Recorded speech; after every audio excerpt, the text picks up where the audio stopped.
Hey everyone, and welcome to Cola and Ben Coloring. Today, we're going to tackle the biggest monster in the coloring world, perfectionism. If you've ever been too scared to start a new page or felt your heart sink after one tiny slip-up, then this video is for you. I'm going to share a personal story about my own masterpiece disaster, and I'll give you 2 practical permission slips that will completely change how you approach coloring.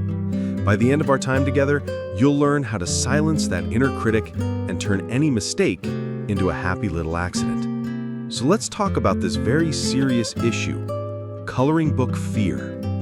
Have you ever had this experience? You buy a gorgeous coloring book with line art so exquisite it looks like a masterpiece. You place it on your bookshelf like a shrine, admiring it daily, but you can't bring yourself to make the first stroke. You're terrified that one little slip of the hand will ruin the entire thing.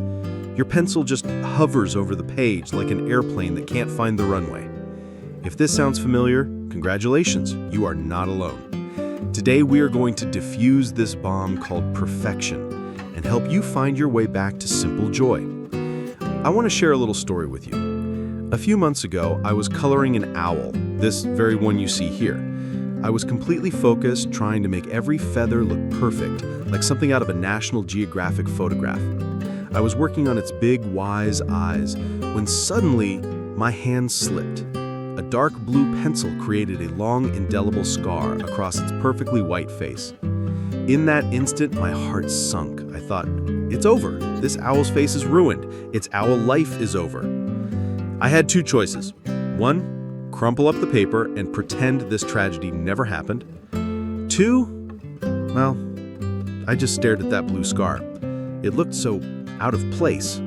But the more I looked at it, the more I thought, it kind of looks like a lightning bolt. So, on a whim, I picked up my pencils and drew more stars and lightning around that scar, changing the background from the daytime forest to a magical midnight scene. In the end, this was no longer just an ordinary owl. It became a Harry Potter owl, a magical creature with a lightning bolt scar on its face. That experience taught me something important. Sometimes the best ideas are hidden inside what we think are failures. That mistake ended up giving my artwork a unique story. All right, story time is over. Let's get practical.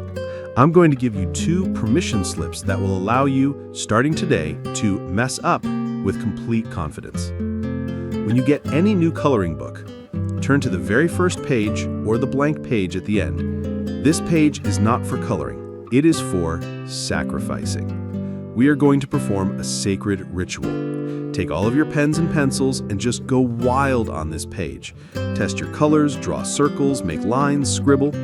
Use this page as your scratch paper, your color palette. Once you've ruined the first page, you'll find that the pressure of the entire book instantly vanishes because the worst has already happened. Now you can relax and enjoy every other page. The second permission slip comes from the legendary painting master, Bob Ross. He famously said, "We don't make mistakes, just happy little accidents." From now on, when you accidentally color outside the lines or choose the wrong color, don't say, "I messed up." Try telling yourself, "Oh, a happy little accident has occurred. Let's see what we can turn it into." See, I colored outside the line. Is it the end of the world? Of course not. I could choose to draw more petals around it, making the flower look fuller. Or I could turn it into a tiny ladybug resting on the petal. See, an accident just became a surprise. The reason I picked up my pencils again after filling the 50 wasn't to become a great artist. It was to find that simple, non-judgmental joy I had as a child. Your coloring book is your playground, not your courtroom. No one is going to give you a grade. The only thing that matters is whether you felt peace and joy during the process. So I invite you, starting today, to bravely make that first imperfect mark. Go out there and create some unique and happy little accidents of your own. If you enjoyed today's video, please give it a like, subscribe, and share it with a friend who might also need a little bit of courage. Until next time, happy coloring!